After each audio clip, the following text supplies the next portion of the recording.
Dear student, chapter number 4 आय और रोजगार के निर्धारण।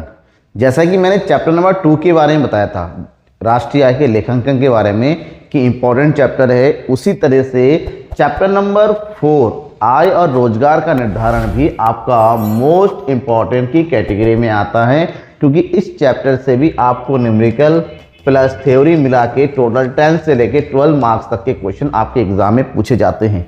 मतलब दो चैप्टर, एक होता है नेशनल इनकम जिससे 10 मार्क्स का, एक ये वाला चैप्टर है डिटर्मिनेशन ऑफ इनकम। इन दोनों से मिला के ही लगभग 22 मार्क्स तक के क्वेश्चन पूछे जाते हैं, एमसीक्यूज वगैरह सब मिला के। आप किसी भी बोर्ड से, उससे मतलब नहीं है, लेकिन इन दो चैप्टर का वेटेज सबसे ज़्यादा रहता है। शुरुआत करेंगे पॉइंट टू पॉइंट, हर एक इंपॉर्टेंट टॉपिक को कवर करेंगे इस वन शॉट में, क्योंकि वो लंबा चैप्टर होता है। इसको मैंने 10 या 12 लेक्चर में कंप्लीट किया था ये वाला चैप्टर, जहां पर आप जो है डिस्क्रिप्शन में दे रखे, प्लेलिस्ट दे रखा हुआ व्यष्टि और समष्टि दोनों का वहां पर। लेकिन आज एक ही लेक्चर में इस पूरे को समझना है, हर एक इंपॉर्टेंट टॉपिक को। थोड़ा सा जल्दी से शुरुआत करेंगे। आय और रोजगार का निर्धारण क्या होता है, शुरुआत करते हैं समय। उस समय की बात है जब 1929 था और पूरे विश्व में महामंदी चल रही थी, ग्रेट डिफ्लेशन चल रहा था। इतना ज़्यादा चल रहा था कि अर्थव्यवस्था में पूरे विश्व में बेरोजगारी चरम सीमा पे थी। उत्पादन हमारा बंद हो रखा था, बहुत सारे कारखाने बंद हो रखे थे, और उस समय बहुत सारे अर्थशास्त्री मौजूद थे, खासकर प्रतिष्ठित अर्थशास्त्री, जिनमें एडम स्मिथ, रिकार्डो, जेबी से प्रमुख थे। लेकिन इनका कोई भी कॉन्सेप्ट काम नहीं आया। ये जो 1929 से चलने शुरू हुई महामंदी 1933 तक चली, यानी कि इस 4 साल में पूरे विश्व की हालत खस्ता हो गई। लाखों लोग बेरोजगार हो गए, हजारों फैक्ट्रियां बंद हो गई, लोगों की इनकम डबाडोल हो गई, बहुत सारे लोगों ने सुसाइड कर लिया। मतलब ओवरऑल हम बात करने जाएं कि खस्ते हालत में थी, खासकर यूरोपियन और अमेरिकन कंट्रीज। यानी कि वहां पर बड़े बड़े विद्वान थे, अर्थशास्त्री थे, उन्होंने भी कुछ नहीं कर पाया। और इसी बीच में इन सभी समस्याओं को विस्तार से समझने की कोशिश किया प्रोफेसर J.M. कीन्स ने। हालांकि 1929 के अर्थव्यवस्था को सुधारने में उनका कोई योगदान नहीं रहा, लेकिन उस पूरी परिस्थिति को उन्होंने समझा, और समझते हुए उन्होंने एक बुक पब्लिश की 1936 में, जिसका नाम था the general theory of employment, interest and money, जिसको रोजगार के सिद्धांत के नाम से भी जाना जाता है। कीन्स का रोजगार सिद्धांत, कीन्स का रोजगार सिद्धांत।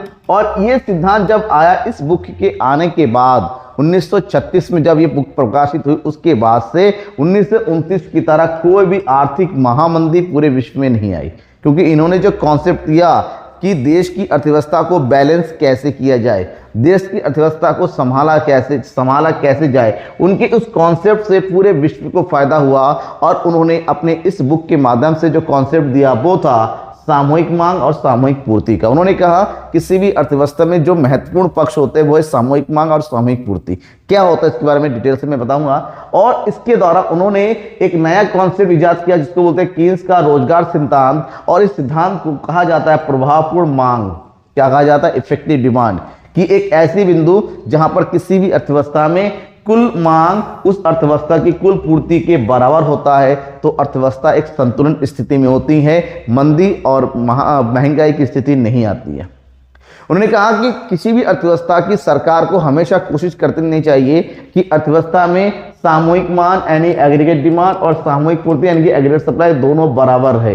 कैसे बराबर करेंगे, ये सरकार की नीतियां तय करती हैं, ठीक है, निवेश तय करता है। तो इसके लिए कहा कि देश की अर्थव्यवस्था को हमेशा एक ऐसे आय स्तर को बनाए रखना चाहिए जहां पर उत्पादन और रोजगार सब बराबर है, और ये तभी बराबर होगा जब प्रभावी मांग का बिंदु प्राप्त होगा।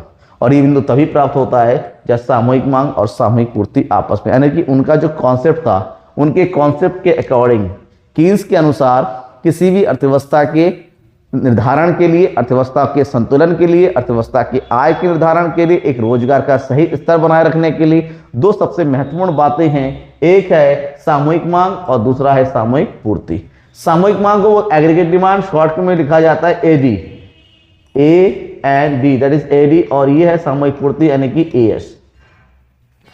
तो ये क्या है, सामूहिक मांग किसे कहते हैं, सामूहिक पूर्ति किसे कहते हैं, वो समझना है। शुरुआत करते हैं सामूहिक मांग से। सामूहिक मांग, नाम ये सामूहिक मतलब समूह, जोड़, योग।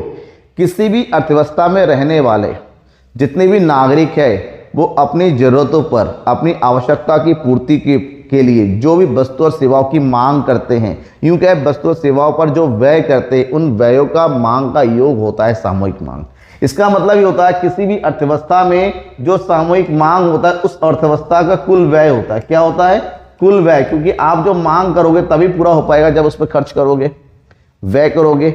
और व्यय के दो भाग होते हैं, एक होता है उपभोग व्यय और एक होता है निवेश व्यय। इस प्रकार से अगर सामूहिक मांग की डेफिनेशन के बारे में बताया जाए, सामूहिक मांग उस व्यय को बताती है जिसे एक देश के निवासी आय के दिए हुए स्तर पर वस्तु और सेवाओं को खरीदने के लिए खर्च करते हैं। क्योंकि ये सब कुछ डिपेंड करता है आय पर, आपकी इनकम पर। हमें पता है हमारी इनकम ना भी हो तब भी खर्च करेंगे, लेकिन जैसे जैसे हमारी इनकम बढ़ती चली जाती है खर्च करने का दायरा बढ़ता चला जाता है। तो इस प्रकार से सामूहिक मांग हमेशा आय स्तर पर निर्भर करता है। इसको थोड़ा सा और डिटेल से समझें कि सामूहिक मांग किसी भी अर्थव्यवस्था में उपभोग व्यय, यानी कि उपभोग कौन करता है? परिवारों के द्वारा किए जाने वाले व्यय प्लस उत्पादकों के द्वारा किए जाने वाले व्यय, यानी कि उपभोग व्यय और निवेश व्यय का कुल योग होता है। तो शॉर्टकट में बोलते हैं C+I। उपभोग को बोलते हैं कंजप्शन एक्सपेंडिचर, निवेश को बोलते हैं इन्वेस्टमेंट एक्सपेंडिचर। तो शॉर्ट में हम बोलते हैं किसी भी अर्थव्यवस्था में सामूहिक मांग उस अर्थव्यवस्था के उपभोग और निवेश का योग होता है। हमें पता है जो उपभोग होता है सामूहिक मांग का पहला घटक, जो जिसमें अंतर्गत निजी उपभोग और सरकारी उपभोग दोनों प्रकार के उपभोग शामिल किया जाता है। उसी प्रकार के जब हम निवेश की बात करते हैं, विनियोग की बात करते हैं, जिसमें निजी यानी कि परिवारों के द्वारा किया जाने वाला निवेश, साथ ही साथ सरकार के द्वारा किया जाने वाला निवेश, दोनों को शामिल करते हैं, जो कि सामूहिक मांग के दो प्रमुख घटक है। अगर सामूहिक मांग के और डिटेल से समझना चाहे तो समझना पड़ेगा ग्राफ के माध्यम से। जैसा कि मैंने बताया कि किसी भी देश का जो सामूहिक मांग होता है उस अर्थव्यवस्था के उपभोग और निवेश के बराबर होता है। अल्पकाल में निवेश हमेशा एक समान बना रहता है, इसको स्वायत्त निवेश के नाम से जानते हैं। हम अर्थव्यवस्था में इनकम जितनी ही क्यों ना बढ़ जाए, निवेश का स्तर उतना ही रहता है। जैसे फॉर एग्जांपल आपने एक दुकान लगाया 10 लाख रुपए लगा के, क्या हर महीने, हर 6 महीने या 1 साल में आप दुकान को बदल सकते हैं? नहीं। निवेश एक बार कर देने पर निवेश का स्तर हमेशा वैसा ही बना रहता है। लेकिन हमारा जो इनकम है, समय के साथ साथ इनकम बढ़ती चली जाती है। इनकम के बढ़ने के साथ साथ कंजप्शन यानी कि उपभोग भी बढ़ता चला जाता है। उपभोग हमारा बढ़ेगा तो उपभोग बढ़ेगा, निवेश अपनी जगह पर स्थिर रहता है। उपभोग और निवेश को जोड़ेंगे तो वो बन जाएगा हमारा कुल मांग, यानी कि C+I 300। जैसे जैसे हमारी इनकम में वृद्धि होती चली जाती है तो उपभोग बढ़ेगा तो एग्रीगेट डिमांड भी बढ़ता चला जाएगा। इस चीज को अगर ग्राफिकल रूप में रिप्रेजेंट करें, क्योंकि निवेश अपनी जगह पर स्थिर रहता है तो निवेश का जो वक्र बनता है वो बिल्कुल सीधा पैरेलल बनता है किसके? एक्स एक्सिस के। लेकिन जो कंजप्शन होता है वो कभी जीरो नहीं होता है, तो कंजप्शन हमेशा, ठीक है, जीरो से ऊपर कहीं पर भी बन सकता है, लाइक इस तरह से। ये हो गया C। कंजप्शन और इन्वेस्टमेंट यानी कि उपभोग और निवेश का कुल योग होता है क्या चीज? इन एग्रीगेट डिमांड, कुल मांग, ठीक है, जो कि C+I होगा। देखिए इन दोनों में उतना ही डिफरेंस होता है जहां पर I का होता है। ये होता है सामूहिक मांग। लेकिन लगे हाथ तो हमें ये भी समझना होगा सामूहिक मांग के प्रमुख घटक, सामूहिक मांग के प्रमुख अवयव कौन कौन से, कंपोनेंट्स ऑफ एग्रीगेट डिमांड। जब भी हम सामूहिक मांग के घटक की बात करते हैं, सामूहिक मांग के घटकों के अंतर्गत बेसिकली 2 घटक होते हैं, AD = C+I, लेकिन ये बंद अर्थव्यवस्था को बताता है। लेकिन अगर कुछ नहीं कहा गया अर्थव्यवस्था वाइज और आपसे पूछा गया सामूहिक मांग के घटक बताइए, तो सामूहिक मांग के 4 घटक होते हैं। क्योंकि वर्तमान समय में हमारे देश की अर्थव्यवस्था खुली अर्थव्यवस्था है, हम विश्व के साथ फ्री होल्ड तरीके से एक्सपोर्ट और इंपोर्ट करते हैं, आयात निर्यात करते हैं। ऐसे में सामूहिक मांग के घटक होता है 4, C+I + G + X-M।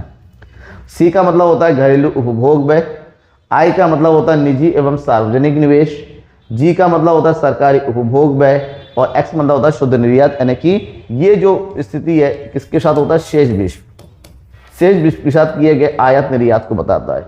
सरकारी क्षेत्र के द्वारा किया जाता है, ये उत्पादकों के द्वारा किया जाता है और ये परिवारों के द्वारा किया जाता है। इन सब की अपने अपने व्यय होता है, इन चारों का योग होता है सामूहिक मांग। सामूहिक मांग के बाद दूसरा पॉइंट आता है सामूहिक पूर्ति। पूर्ति मतलब जाहिर सी बात है बेचना। उत्पादन करना। तो एक अर्थव्यवस्था में रहने वाले सभी उत्पादकों के द्वारा किए गए अंतिम वस्तु और सेवाओं के उत्पादन मूल्यों का योग होता है कुल पूर्ति। कि एक देश में जितने भी उत्पादक रहते हैं सभी ने मिलकर जितनी वस्तु और सेवाओं का उत्पादन किया उसको हम कुल पूर्ति कहते हैं। साथ ही साथ आपको याद होगा राष्ट्रीय आय के वाले चैप्टर में बताया था कि एक देश की घरेलू सीमा के अंतर्गत उत्पादित वस्तु और सेवाओं के मूल्य को सकल घरेलू उत्पाद कहते हैं। यानी कि किसी भी देश का कुल पूर्ति उस देश का कुल उत्पादन होता है और किसी भी देश का कुल उत्पादन उस देश की कुल आय को बताता है। मतलब यहाँ पर कुल पूर्ति और कुल आय दोनों ही एक समान है, दोनों ही एक ही चीज होता है। देखिए यहाँ पर बताया गया है देश पूर्ति की धारणा समस्त देश के समस्त उत्पादकों के द्वारा की जाने वाली वस्तु और सेवाओं की कुल पूर्ति है। वहीं पर कह सकते हैं देश के उत्पादित वस्तु और सेवाओं के मौद्रिक मूल्य के योग को सकल घरेलू उत्पाद कहते हैं। यानी कि किसी भी देश की जो कुल पूर्ति है यानी कि एग्रीगेट सप्लाई है उस देश की जीडीपी के बराबर होता है। जीडीपी यानी कि इनकम के बराबर होता है, राष्ट्रीय आय के बराबर होता है। यूं कह सकते हैं किसी भी देश की कुल पूर्ति उस देश की सकल घरेलू उत्पाद यानी कि वाई मतलब आय के बराबर होती है।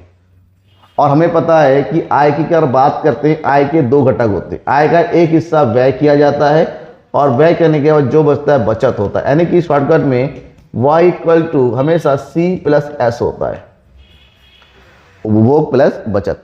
तो अगर इनकम के बराबर एग्रीगेट सप्लाई है तो यहां पर कुल सामूहिक पूर्ति बराबर होता है C प्लस S यानी कि उपभोग प्लस बचत का योग होता है हमारा सामूहिक पूर्ति।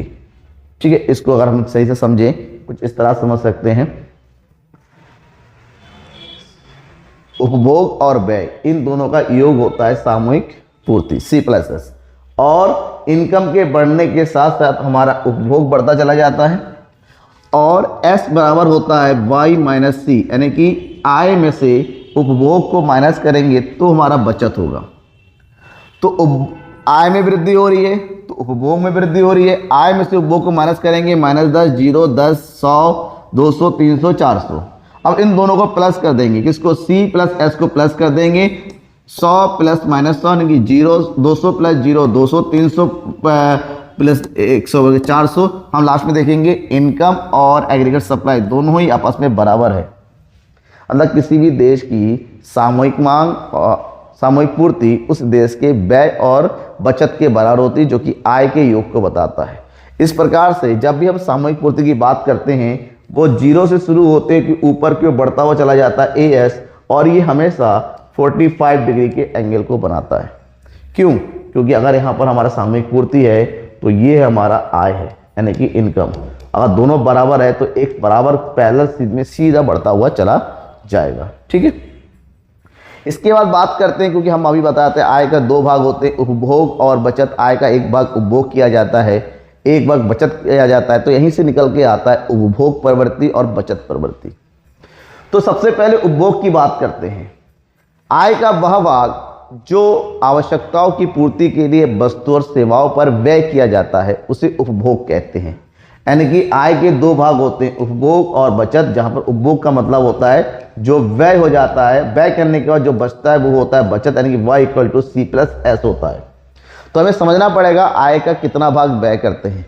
आय का कितना भाग व्यय करते हैं वो होता है उपभोग प्रवृत्ति, प्रोपेंसिटी टू सेविंग, जो कि उपभोग फलन को भी बताता है। ध्यान रखना नॉर्मली जब भी उपभोग फलन की बात करते हैं, उपभोग फलन जिसको शॉर्टकट में हम खाली C लिखते हैं, उसका फार्मूला होता है C equal to C bar plus BY।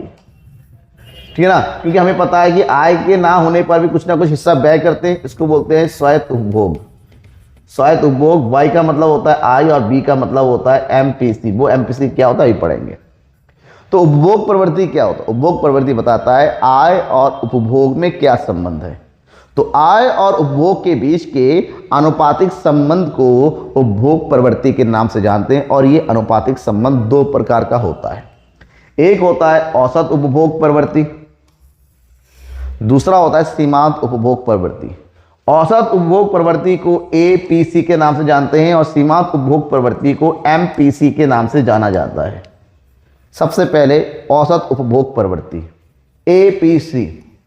औसत जो कि कुल का भाग होता है, कुल को संख्या से भाग कर प्राप्त होता है। इसका मतलब होता है औसत उपभोग प्रवृत्ति हमेशा कुल आय और कुल उपभोग के बीच के अनुपातिक संबंध को बताता है। ये बताता है कुल आय का कितना भाग व्यय कर दिया जाता है।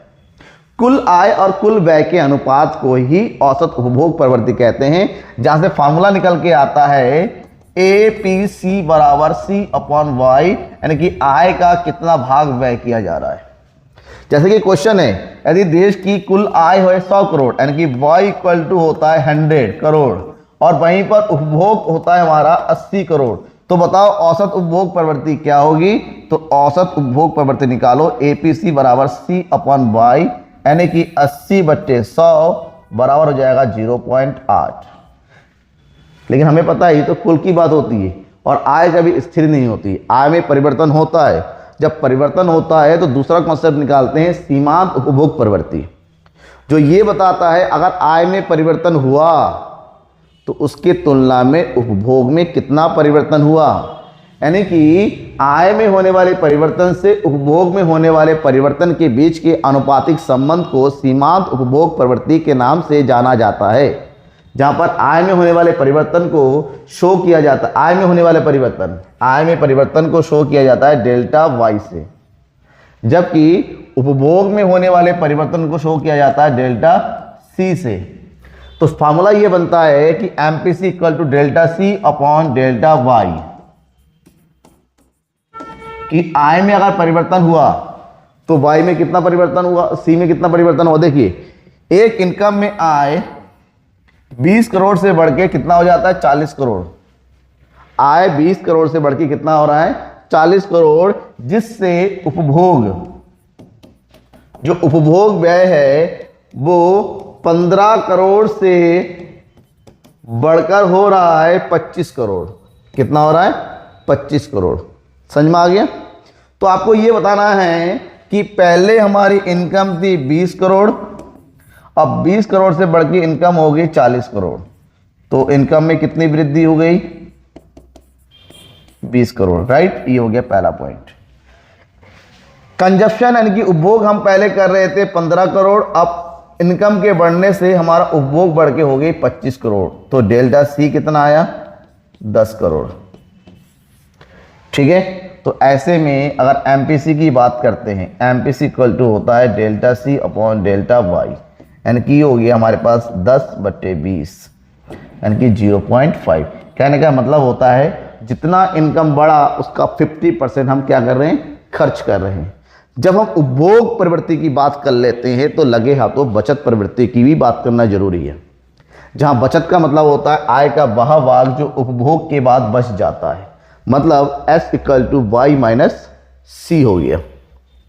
ठीक है, तो यहां पर बात करते हैं बचत प्रवृत्ति क्या है। बचत प्रवृत्ति यानी कि आय और बचत के बीच का अनुपातिक संबंध, और अनुपातिक संबंध की जब भी बात करते हैं दो प्रकार से निकाला जाता है। एक होता है औसत बचत प्रवृत्ति यानी कि APS, दूसरा होता है सीमांत बचत प्रवृत्ति यानी कि MPS। ठीक है, जैसा कि हमने उपभोग प्रवृत्ति के बारे में पढ़ा, बिल्कुल ठीक वैसा ही है। औसत बचत प्रवृत्ति क्या हुआ, औसत बचत प्रवृत्ति मतलब कुल आय का कितना भाग बचत का है, मतलब कुल आय और कुल बचत के बीच के अनुपातिक संबंध को औसत बचत प्रवृत्ति के नाम से जानते हैं, जिसको शो किया जाता है यहां पर APC इक्वल टू S/Y, आय का भाग, आय और S यानी Y और S के बीच का अनुपात। देखिए किसी भी अर्थव्यवस्था में इनकम कितना है 100 करोड़ है, Y इक्वल टू कितना हो गया 100 करोड़, राइट। तो बचत कितना हो रहा है यहाँ पर 30 करोड़, तो यानी कि यहाँ से निकालेंगे हम APC इक्वल टू 30/100 यानी कि 0.3। ठीक है, समझ में आ गया। ये हो गया APC। APC जैसे ही निकल आता है हम कैलकुलेट करते हैं MPS, APC बता APS निकाला, अब MPS की बात करते हैं यानी कि सीमांत बचत प्रवृत्ति। जैसे कि मैंने पढ़ा था कि बचत में परिवर्तन हुआ है तो उपभोग में भी परिवर्तन हुआ, तो जाहिर सी बात है अगर उपभोग में परिवर्तन हो रहा है तो बचत में भी परिवर्तन होगा।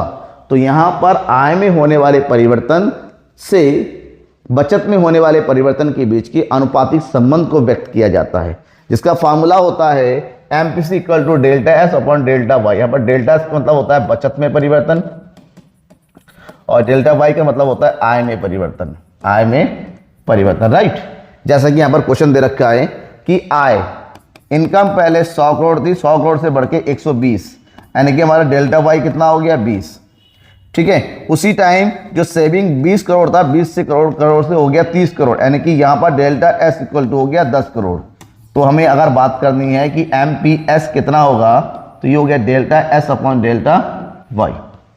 आय में कितना परिवर्तन हुआ 20 करोड़ का, और बचत में कितना परिवर्तन हुआ 10 करोड़ का, तो ये हो गया 0.5, यानी कि आय में जितनी वृद्धि हुई उसका 50% हमारा बचत हो रहा है, ठीक है। तो ये हो गया बचत। अब एक क्वेश्चन बनता है संबंध का, औसत उपभोग प्रवृत्ति और औसत बचत प्रवृत्ति में संबंध, यानी कि एपीसी एंड एपीएस में क्या संबंध है। अगर दोनों के बीच की अगर संबंधों की बात करते हैं बेटा, तो ध्यान में ये रखिएगा, दोनों के संबंध बिल्कुल बेसिक संबंध है कि हमेशा एपीसी और एपीएस का टोटल 1 होता है। क्यों होता है? क्योंकि दोनों ही इनकम का भाग होता है, ठीक है, दोनों ही इनकम का भाग होता है। तो ये संबंध है, दोनों का योग हमेशा 1 होगा।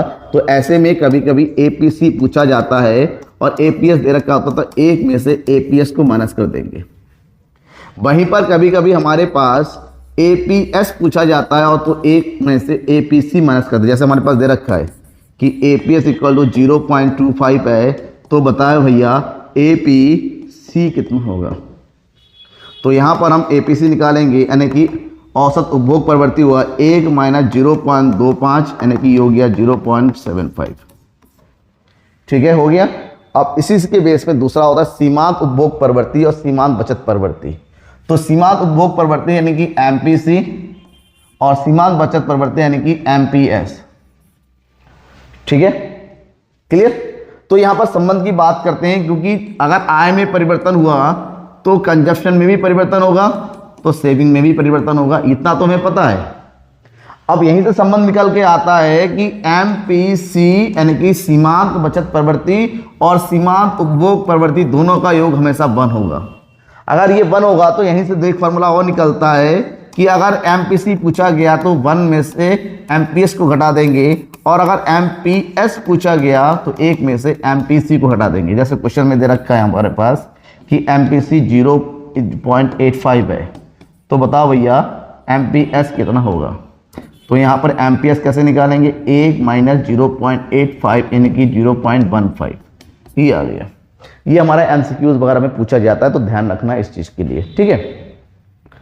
आगे हो गया निवेश गुणक और उसका कार्यकारण। निवेश गुणक क्या था, कार्यकारण की तो बात की बात है, बेसिकली हमें निवेश गुणक के बारे में समझना है। देखिए प्रोफेसर कीन्स ने क्या कहा था कि हमेशा अगर आप अपनी आय को बढ़ाना चाहते हैं तो आपको क्या करना पड़ेगा, निवेश करना पड़ेगा। बिना निवेश के आय नहीं बढ़ता है, पैसा लगाओगे तो पैसा बनेगा। तो कीन्स का सिंपल कॉन्सेप्ट है कि अर्थव्यवस्था की आय के स्तर को जितना ऊपर लेके जाना चाहोगे उतना ही निवेश करना पड़ेगा। लेकिन उनके साथ साथ उन्होंने कॉन्सेप्ट दिया कि अर्थव्यवस्था में जब भी कोई निवेश किया जाएगा, जब भी कोई निवेश किया जाएगा तो निवेश की तुलना में आय में कई गुना अधिक वृद्धि होगी। निवेश जितना होगा उतना ही आय में वृद्धि नहीं होगी, एक समय के बाद उससे कई गुना ज्यादा अधिक वृद्धि होगी। तो ये जो गुना है ना, उसी को बोलते हैं गुणक, निवेश गुणक, जिसको शो किया जाता है कैपिटल के से। मतलब निवेश की तुलना में आय में जितने गुना अधिक वृद्धि होती है उसी ही निवेश गुणक के नाम से जानते हैं, और इंग्लिश में बोलते हैं इन्वेस्टमेंट मल्टीप्लायर। इस प्रकार से निवेश गुणक बताता है कि निवेश में होने वाले परिवर्तन से आय में होने वाले परिवर्तन के बीच का अनुपात। तो निवेश में परिवर्तन हुआ तो ये हो गया डेल्टा आई, निवेश में परिवर्तन, और निवेश के परिवर्तन होने से आय में परिवर्तन होता है तो डेल्टा वाई, आय में परिवर्तन, राइट।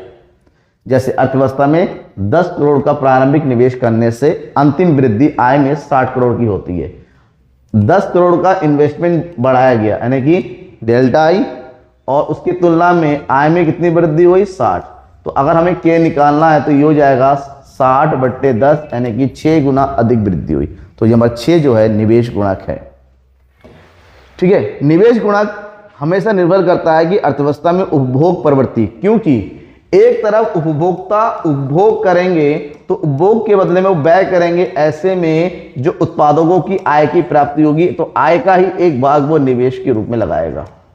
यानी कि निवेश गुणांक सीधे तरीके से लोगों के द्वारा किए जाने वाले उपभोग व्यय पर निर्भर करता है।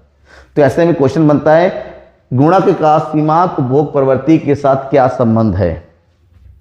तो सिंपल सी बात है, उपभोग जितना ज़्यादा होता है निवेश गुणांक ही उतना ही ज़्यादा होगा, क्योंकि पैसा जितना लगेगा उसकी तुलना में आय में उतनी अधिक वृद्धि होगी।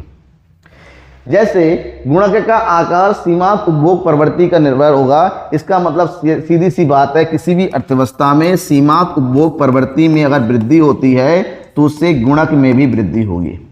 अगर सीमांत उपभोग प्रवृत्ति में कमी होती है तो गुणक में भी कमी होगी। इसलिए एक फार्मूला बनाया गया है K = 1/1 - MPC। एक में से MPC को घटा देंगे, अगर ये एक में से MPC घटाना है तो यहीं पर एक दूसरा फार्मूला हैंड टू हैंड बन जाता है 1/MPS, क्योंकि 1 - MPC = MPS होता है। अगर MPC और गुणक में सीधा संबंध है तो सीमांत बचत प्रवृत्ति और गुणक में विपरीत संबंध होता है। इसको भी याद रखिएगा। कैसे, देखिए उदाहरण के साथ बताता हूं। जैसे कि यहाँ पर क्वेश्चन है, हमसे पूछा गया अगर MPC 0.5 है तो गुणक कितना होगा। तो गुणक का फार्मूला होता है 1/1 - MPC। तो K = हो जाएगा 1/1 - 0.5, यानी कि वही 1/0.5 पॉइंट आया, 0 बढ़ाया तो ये हो गया 2। अगर MPC 0.5 है तो कितना आया 2। अब हमने MPC को बढ़ा दिया तो K = हो जाएगा 1/1 - MPC, यानी कि 1/1 - 0.75, यानी कि 1/0.25 पॉइंट हटाया, 2 0 बढ़ाया तो ये हो गया 4। इसका मतलब होता है MPC जैसे ही बढ़ा हमारा गुणक भी बढ़ गया। ठीक है, ये हो गया MPC MPS के बारे में, क्योंकि इससे रिलेटेड शॉर्ट क्वेश्चन बहुत ज़्यादा एग्जाम में पूछे जाते हैं। अब आता है कीन्स का आय एवं रोजगार सिद्धांत। ये तो हो गया प्रमुख घटक। अब बात करते हैं कीन्स ने कैसे कहा कि अर्थव्यवस्था में आय कहाँ तय होता है, रोजगार का स्तर कहाँ तय होता है। यानी कि सीधी सी बात है कि कीन्स के अनुसार किसी भी अर्थव्यवस्था में संतुलन का स्तर कैसे तय होता है। और इसके लिए कीन्स ने अपनी जो पुस्तक थी general theory of employment intention money, उन्होंने भी डिटेल से बताया और उन्होंने कहा किसी भी अर्थव्यवस्था में संतुलन स्तर के लिए प्रभावपूर्ण मांग का होना बहुत ही ज़्यादा आवश्यक है। और प्रभावपूर्ण मांग क्या होता है, एक ऐसी स्थिति होती है जहां पर किसी भी अर्थव्यवस्था का सामूहिक पूर्ति उस अर्थव्यवस्था की सामूहिक मांग के बराबर होती है। मतलब मांग और पूर्ति का बराबर होना जरूरी। जैसे सभी उत्पादकों ने जितना उत्पादन किया उपभोग के द्वारा उन सबकी मांग हो जानी चाहिए, या फिर जितना सेविंग होता है उतना ही इन्वेस्टमेंट के बराबर होना चाहिए। तो इस प्रकार से कीन्स के अनुसार किसी भी अर्थव्यवस्था के संतुलन स्तर की बात करते हैं, पूर्ण रोजगार की बात करते हैं। देखिए रोजगार की बात करते हैं, पूर्ण रोजगार या अर्थव्यवस्था का संतुलन स्तर एक ही बात है। ये तभी होता है जब दो स्थितियां होती हैं, एक सामूहिक पूर्ति, सामूहिक मांग का सिद्धांत अप्लीकेबल होना चाहिए, और दूसरा बचत और विनियोग का दृष्टिकोण, यानी कि बचत और विनियोग बराबर होना चाहिए। तो दोनों को पढ़ेंगे, पहले सामूहिक पूर्ति और सामूहिक मांग दृष्टिकोण। तो प्रोफेसर कीन्स के इस दृष्टिकोण बोलते हैं कीन्सियन दृष्टिकोण, कीन्स की अवधारणा, जिसके अंतर्गत कीन्स ने कहा अगर किसी भी अर्थव्यवस्था में पूर्ण रोजगार या अर्थव्यवस्था के संतुलन उत्पादन स्तर को बनाए रखना है तो कोशिश करनी चाहिए कि उस अर्थव्यवस्था की जो सामूहिक मांग और सामूहिक पूर्ति, ये जो प्रमुख दो पॉइंट है ना, दोनों आपस में क्या हो जाने चाहिए, बराबर होने चाहिए। जिस स्तर पर, यानी कि जिस आय स्तर पर दोनों ही बराबर होंगे उसी आय को हम संतुलन आय के बारे में बात करेंगे, और उसी टाइम पे जो रोजगार निर्धारित होता है उसे संतुलित रोजगार स्तर के नाम से जानते हैं। जैसे ये हो गए आय स्तर, ठीक है, 0, 100, 200, 300, 400, 500। इसी आय स्तर पर सामूहिक भाग 150, 200, 250, 300, 350, 400। इसी आय स्तर पर सामूहिक पूर्ति 0, 100, 200, 300, 400, क्योंकि आय पूर्ति और आय दोनों बराबर होती है तो बराबर है यहाँ पर। अब ऐसे टाइम में एक ऐसा आय स्तर जब आय हमारी 300 है तो उस टाइम सामूहिक मांग और सामूहिक पूर्ति दोनों ही 300 है, जो कि आपस में बराबर है, तो इसी को बोलेंगे संतुलन स्तर। कहने का मतलब होता है ये है हमारी सामूहिक पूर्ति AS, और उसी टाइम जो सामूहिक मांग बनेगा वो है ये सामूहिक मांग। तो दोनों इस बिंदु पर आपस में बराबर हो रहे हैं, इसको बोलते हैं इक्विलिब्रियम, और इसको बोलते हैं यहाँ पर फुल एम्प्लॉयमेंट, यानी कि पूर्ण रोजगार का स्तर, यानी कि ये हो गया हमारा संतुलन आय का स्तर, क्योंकि दोनों, और इसी पॉइंट को बोलते हैं प्रभावी मांग, क्योंकि दोनों ही यहाँ पर बराबर हो रहे हैं। कौन बराबर हो रहे हैं? इस बिंदु पर AD बराबर क्या हो रहा है? AS हो रहा है। ठीक है, अर्थव्यवस्था का निर्धारण हो गया संतुलन, दोनों बराबर होना चाहिए। कहने का मतलब होता है एक अर्थव्यवस्था में 100 मजदूर खड़े हैं काम करने के लिए, 100 के 100 मजदूरों को काम मिल जा रहा है कितने रुपए के हिसाब से? 500 रुपए के हिसाब से। ठीक है, मतलब एक निश्चित मजदूरी दर पर जितने लोग काम करने के लिए खड़े हैं, अगर सबको काम मिल जाता है तो उस स्थिति को जो है पूर्ण रोजगार की स्थिति कहते हैं। लेकिन दूसरा दृष्टिकोण है बचत और विनियोग दृष्टिकोण। हमें पता है कि पूर्ण रोजगार की स्थिति में सामूहिक मांग और सामूहिक पूर्ति दोनों ही बराबर होती हैं। सामूहिक मांग के जो घटक की बात करते हैं वो होता है C+I, उपभोग और निवेश। क्या होता है ये? उपभोग प्लस विनियोग या निवेश, एक ही बात है। ठीक है, और सामूहिक पूर्ति भी घटक होता है उपभोग प्लस बचत, उपभोग प्लस बचत। जितना हमने उपभोग किया उतना ही सामने वाले का आय है, तो उपभोग और उपभोग आपस में बराबर होता है, तो बचा कितना?